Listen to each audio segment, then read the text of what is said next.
ngaa jóge voyage def fa temps boobu yëpp nga ñëw ma wax la kaay ma sang la nga naan dangay bañ mel ni comme si yow doo sama bébé. waay ndaw Sam yow exagéré nga ah.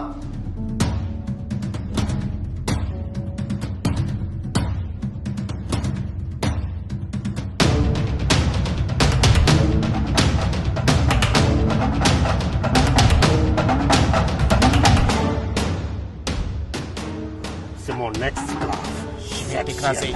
Je veux vraiment vivre le vrai amour, the real love.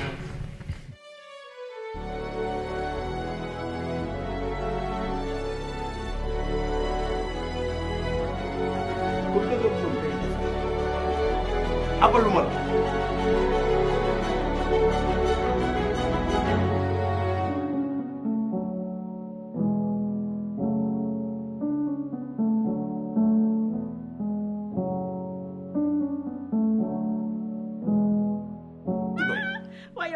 waaye jëlal jërëjëf. waaw jërëjëf. waaw jërëjëf. waaw cëng cëng cëng cëng bàyyi xëy waaye dama sa portable. ku jëlee téléphone bi. yow laay laaj fan nga jëlee numéro kii.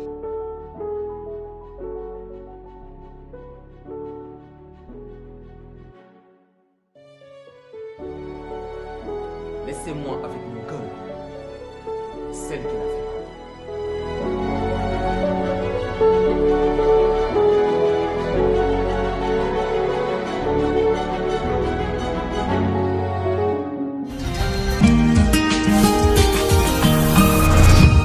Mina, la cypresse, Huile Chef Aïda ñoo leen di may seen série Mbetteel.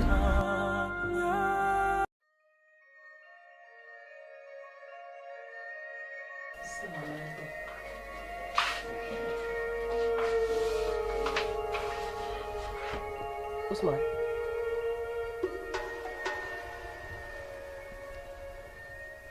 waa Ousmane lan moo la dal Ousou bébé yow laay waxal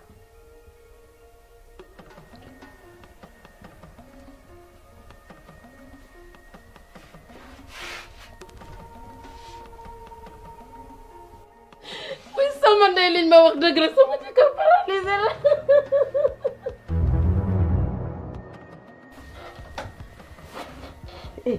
Ousmane ay waay sama jëkkër ji paralysé la Ousmane jógal bu ko def nii Ousmane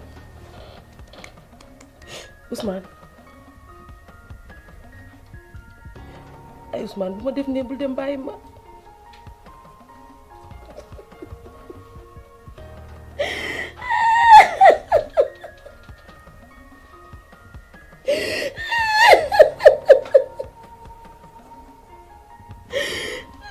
àdduna yàqu na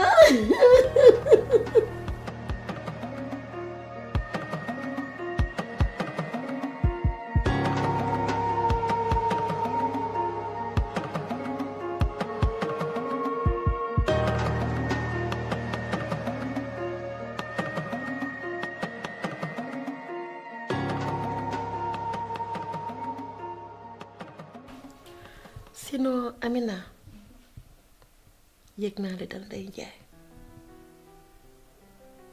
j'étais vraiment choquée je m'attendais pas du tout à ça d'elle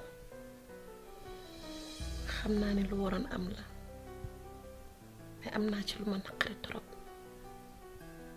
mais nag d'une part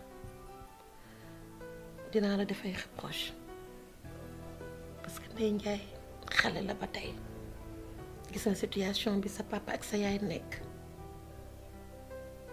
loolu mën na ko créer déséquilibre soo gisee ñuy bañ ay parents yu divorcé lii moo tax donc yow mi nga xamante ni tey yaa fi nekk tey yaay grande sœur te grande sœur mën naa toog place su yaay yow yaa waxoon mën a toog tey couvrir sa rakk couvrir ko di ko surveiller di ko conseiller ba am na ay yenn détails yoo xam ne mën na ci bañ a dugg mais xam nga lii yépp xew tey c'est parce que xale bi ci boppam moo amul moral ndax li muy dund metti na mais nag waroon naa mën a xool ci yaayam. Jo mais li may dégg dëgg la. waaye booy daal booy li ngay dégg yëpp dëgg la. waaye mais jàmbar mère bi kan moo ko cof. waay sama benn booy laa ni montel garde ma daaj ko mais booy bi mère bi dafa fël rek non booy bi dugal ko jam quoi xaarul sommation xaarul dara. waaye yow mais Jo yow c'est vrai mère la wala mère bi la yar la quoi man loolu laa comprendre. sama vrai mère la jam. sama yaay moom la dugal paaka ba mu sës. mais mu ngi tane. waaw mère bi ça va mi ngi ciy génn quoi alhamdulilah ba nice quoi. non alhamdulilah. affaire bi dafa ma déplané. mais loolu garaaw na mais jàmbar yow aussi dama bëggoon nga génn quoi dox ji say soxla léegi. waaw yow wér nga fan laa génn jëm yow détail bii gayen di sawan baawan ci dëkk bi nga am a génn mun maa dem fenn essay nii. Badiane li nga wax yëpp de dégg naa ko parce que man mii sax di wax ak yow man comprendre ma man ban moment laa faillir ci éducation wu Ndeye Ndiaye ndax man Ndeye Ndiaye sama rakk la mës a nekk sama xarit la sama confidente la Badiane Ndeye Ndiaye xamul génn du dem fenn xamee ma ko far xamee ma ko taxawaalu donc man comprendre ma li ko dal ban moment la ko dalee parce que man mii di wax ak yow sax man mii j'ai été choquée en ce qui concerne ma mère moom n'en parlons pas parce que instant bi ñu nekk elle est dévastée xaw ma sax nan laa koy xoolee xaw ma sax nan laay waxee ak moom mais le plus important dans tout ça mooy moom dina xam ne que ñun ñëpp yow yaa ngi fi sama yaay man mi on est toutes là pour elle vraiment. ba pare ndekete kenn def ko ko kutul Mandione un ami d'enfance de son père. Comment a-t-il pu profiter de l'innocence de la petite là? Un vieillard comme lui dem ba am xol ak xel téye Ndeye Ndiaye moromu doomam di ko sàkku nit naka la mën a amee idée bu bonee nii rek ba di ko def kii c'est un être vraiment vil ignoble nit mënul bonee nii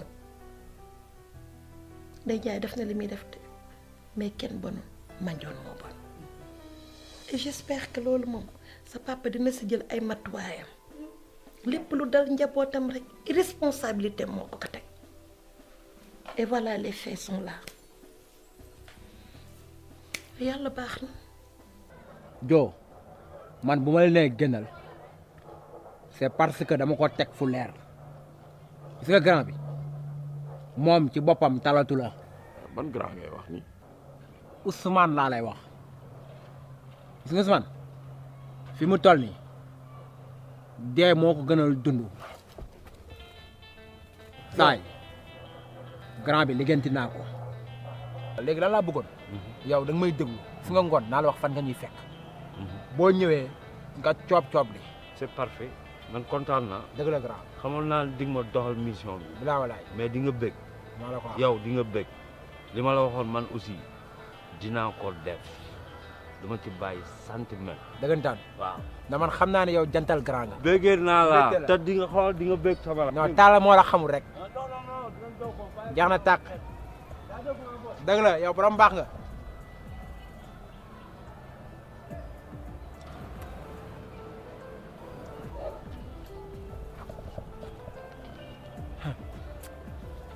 yow xamoo koo ko sekkal sax da ngay jaay ay jëf yu bon ak bandi xolal man dinaa la gaare yow su nga ma paree ci yow say cër di nga namm mu tàlleeku te day banko ba faw maag yow la yow atteindre naa ko mystiquement gis nga fi mu toll nii bu bëggee yëkkati loxo dañ ko koy yëkkatil bu bëggee yëkkati tànk dañ ko koy yëkkatil bu bëggee yëngal bopp dañ ko koy yëngalal c'est grand bi dafa paralysé. non yow da ngay black wala nu mu demee nii.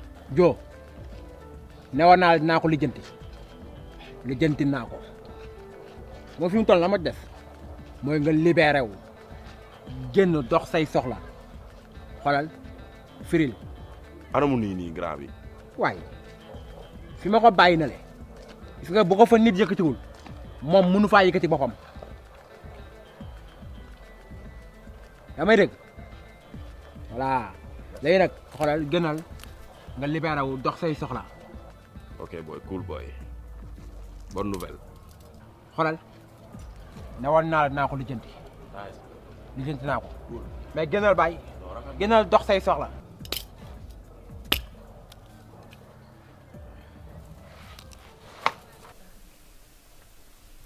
Sinon sa papa moom t'as vu ce qui est arrivé. Je parlais tout à l'heure de son irresponsabilité. Mais gis nga li ko dal maintenant. Qu'est-ce qui se passe? Parce que t'es pas au courant. Non, du tout. Ton papa, Amina, il est complètement ruiné. Ah bon? Ah, Badiane. Franchement, cela m'importe peu. Vraiment, je suis surprise de ta réaction. xam naa ne mere ngeen seen papa trop nag bul fàtte tey sa papa alalam boobu ci la yore woon sa yaay mosoo leen manqué dara lépp lu bàyyi wax a defal doomam seen papa defal na leen ko kon yaakaar naa tey quel que soit le problème qu'il y a entre ta maman et ton papa ce problème amee war na leen war a mën a metti. Bàjjen nga baal ma mais là je t'arrête. alal bi du alalam sama alalu yaay la. Parce que tu as toujours ça en tête. Mais bien sûr. dangay xale rek.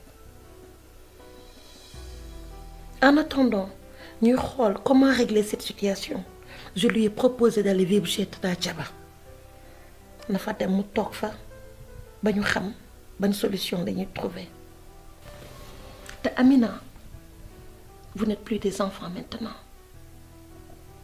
ay mag ngeen ce que vous devez faire xam nga mooy lan l'épauler le soutenir il a besoin de vous bu leen ko mës a bàyyi bu leen ko mës a setaan lépp loo leen mën pour taxawu seen papa na ngeen ko def essayez de prendre la situation en main ngeen relever défi bi est-ce que dégg nga ma bu baax. D'accord, je vais y songer, Inch'Allah. bu leen seetaan seen papa mukk si àdduna bu leen ko dara jaral ci àdduna. Je te le promets yaay sama bàjjan loo bëgg rek loolu laa lay defal.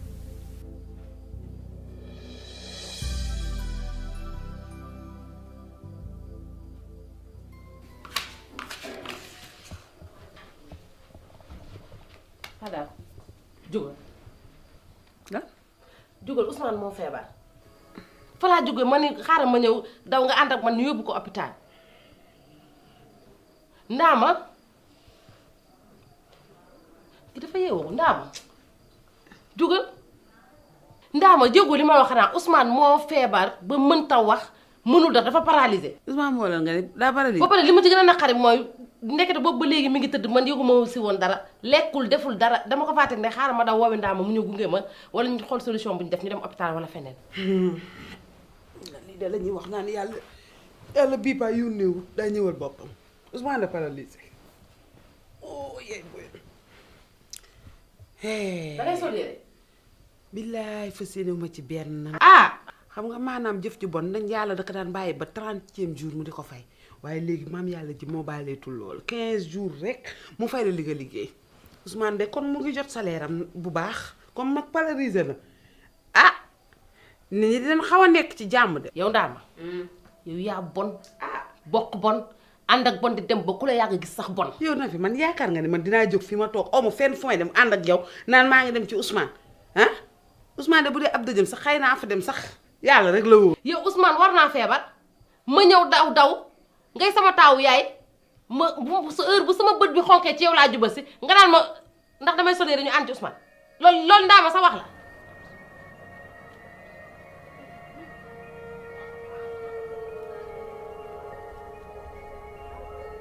voilà justement booy taxawal wuyu ma dama bëggoon ñu discuter ma ak yow ah keroog dama taseeg Talla mu may wax ba wax ma xam na ko violé Mamita te yéen vous êtes des amis ça je le sais mais est-ce que mën nga maa dimbali yow nga jàppal ma ci Talla mu wax ma kan moo violé Mamita parce que lii combat wu Talla la aussi parce que Mamita c'est sa sœur.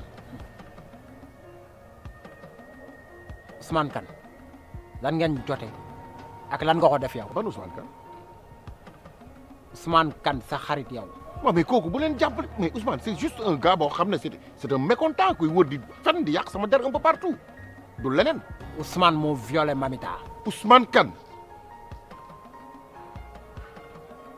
non Ousmane Kane moo violé Mamita. te xam nga lu tax mu def loolu bu baax a baax a baax ndax li ngeen jote yéen ñaar yow xam nga ko moom xam na ko lu jot ci yow nag moo tax mu jot ci Mamita tey Mamita moo fay yow say jëf ci Ousmane. mais yow est-ce que mun nga ma wax fan la Ousmane Kane nekk. wax la fan la nekkit teewul nga mënal ko dara fi mu toll nii ndax moom mënaltul boppam dara xëy na yow yaa tal xeex ak moom nii mais Ousmane talatul xeex ndax man li jënti naa ko gis nga fi mu toll nii fi ma ko baax bu ko fa nit jëlewul moom du fa jugee xoolal deseetul dara ci àdduna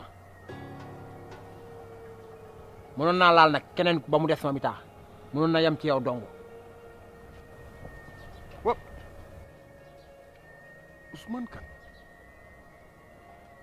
donc Ousmane Kane non Ousmane je vais le tuer ça c'est sûr.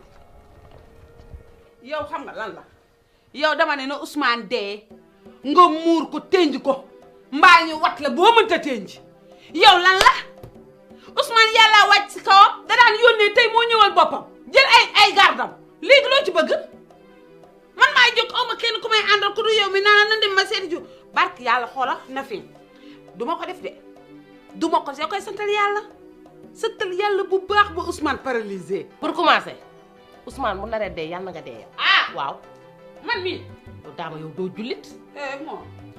yow xanaa nit loo ko bañ ba mu feebar tëdd benn place war a koo yéene dee. waaye nag bu jege doon tax a doon xarit ndox du doog bu jege waaye daama yow gore woo nga baal ma nag ndax sama mag. wax nga ma ko pare. waaye gore woo de xam nga tax man la gore woo. indi bi fépp les soucis dëkk bi lakk doom bee fi des ku yebu diw fii nga am ay problème soo meree ma mer soo jooyee ma jooy soo xuloo ma xuloo njaq si moom fépp lay baxee cin li wañaxe nu ne. waaw baax na Ousmane bu bone it. maag moom maag moom ba géej gi fer xolal maa la waxoon gunge ma daama maa la ko santatul dootuma xale te xam naa yoon bi damaa bañoon a def loo yëgul waaye jàppal ni li Ousmane moo nekk fépp te indi bi fépp lay suusee su Ousmane bonee sa jëkkër ko gën a bon waaw sa jëkkër moo ko gën a bon te teewul yaa ngi ci kër gi di ko nëppal di ko raayal dafa gu fi bu ni weng dafa gu fi toj penc dafa gu fi loo xam ne ku ko dégg loxo jëm gémmiñ ngeen ñëpp ni cay di ngay bon.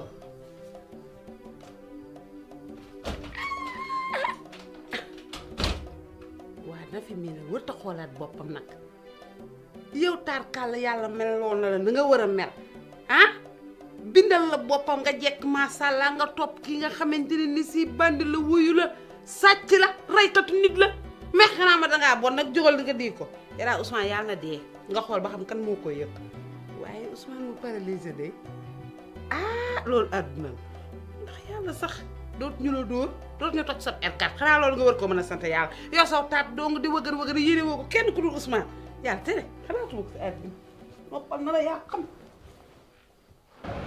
salaamaaleykum.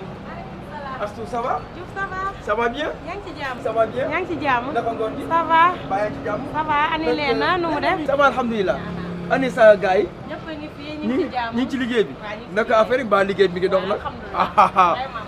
xam nga fii. bi ma ñëwee pour def dara. endroit bi laa njëkk a xool. mais position bi ma gisee woon bitig bi xamoon naa dina def affaire. dégg naa temps yi yéen a ngi ci génn bu baax.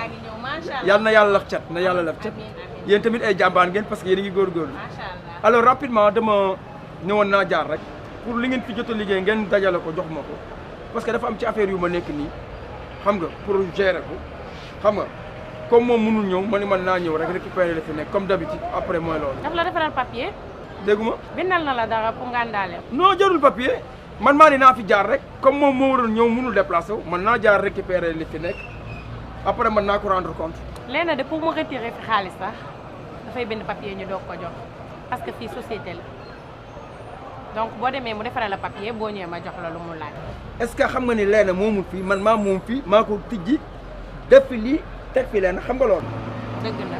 dama bëgg nga ubbi say nopp bu baax nga déglu lii ma la wax amul explication dama ne la nga dem ngeen dajale xaalis bi fu nekk ngeen jox ma ko mën na nekk wala mënul nekk. mais société dafa am ay règlement doo jékki-jékki rek ñëw jox ma xaalis comme ça ma jox la da ngay dem Léna defaral la papier nga ñëw ma jox la. sama wax ak yow du bari Léna mi nga xam ne moo la fi teg xam na maay kan kon yow soo xamul maay kan amul problème mais na la leer ne bis boo signé yaay signé te mooy dàq naa la fi yow dootoo fi liggéey. loolu daf may neex avec mais yéen yow est-ce que yow nit nga yow. fii société la.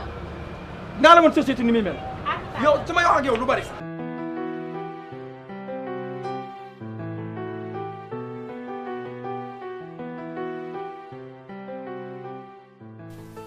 Jee maa la woon doon te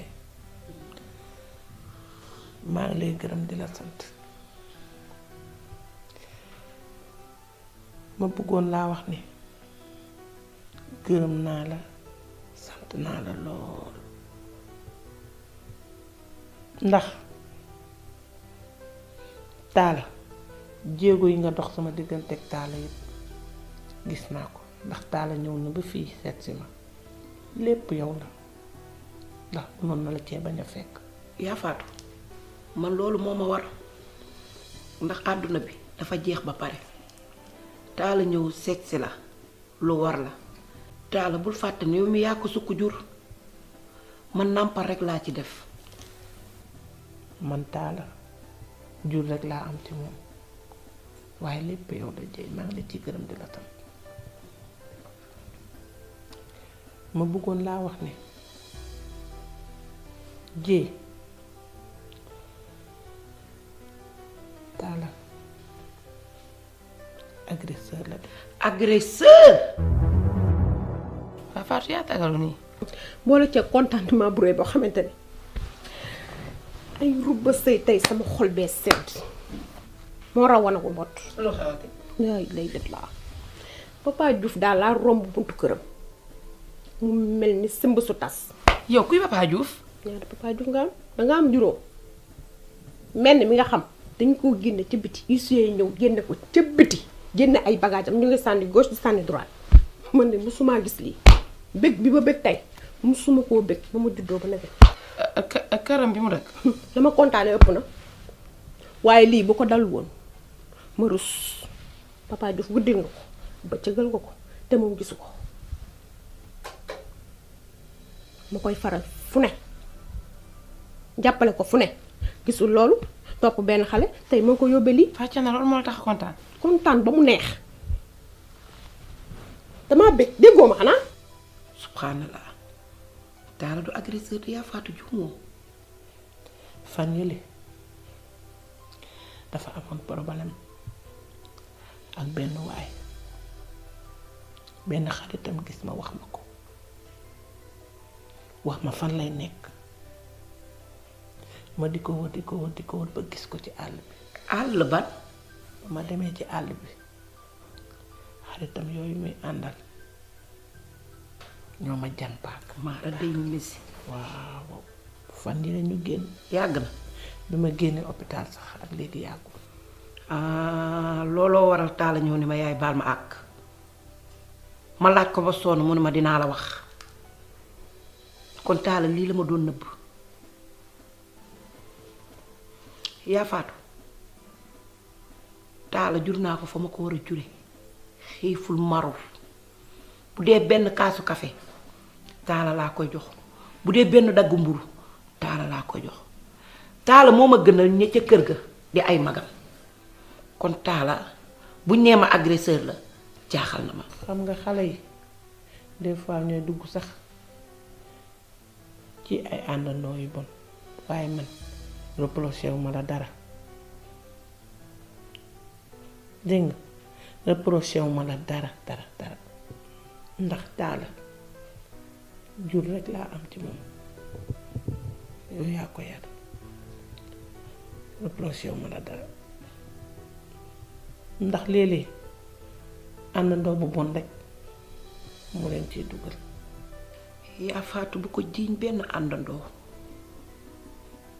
sama xel mi xam nga ci ku mu daj ci zik ak ci ko ñoom dong ñoo nawtal sama doom ji waaye billaahi dinaa ko régler ak ñoom dinañ xam ni yàlla am na keccax bu dàq yàpp soxna si ma bëggoon soo demee na nga waxtaan ak moom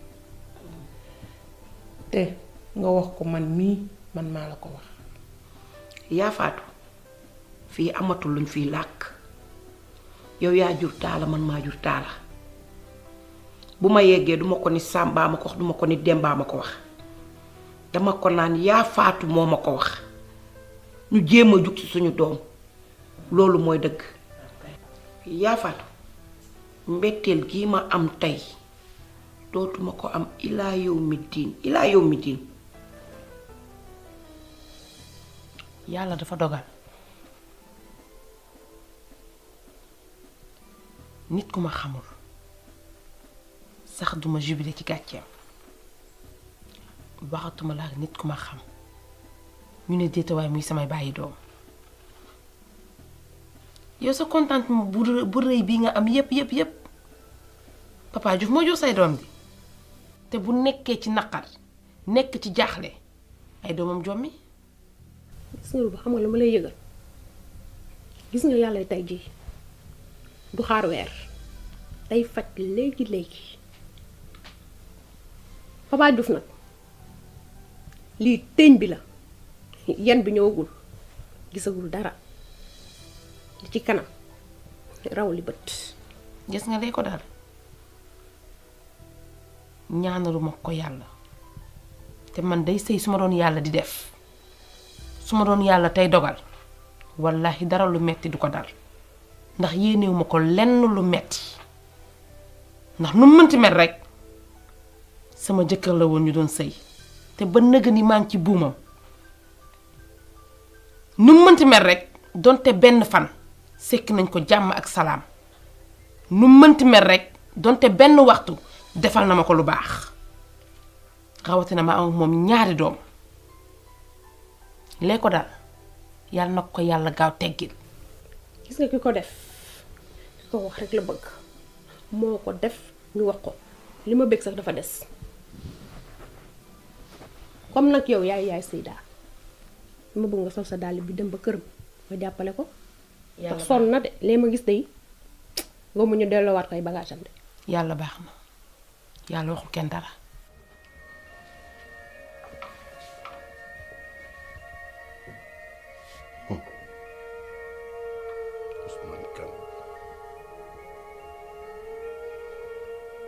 yow yaakaaroon nga ne dootu daje ilaa yawmi diin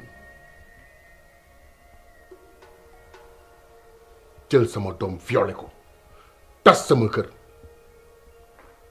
nga yaakaar ne dama lay bàyyi noonu mu sedd tu te trompes nax nga sa bopp tu vas avoir très mal feebaragoo dara dalagu la yow deewagoo dama lay donkali. J'ai pas eu le temps de dire que je m'en vais. J'ai pas eu le temps de faire ce qu'il fallait. Je suis parti, t'es demain dellusi. Aduna do dara. Kenn dëkk fi dem naa bàyyi fi samay naqar dem naa bàyyi fi sama mbégte dem naa bàyyi fi samay jooy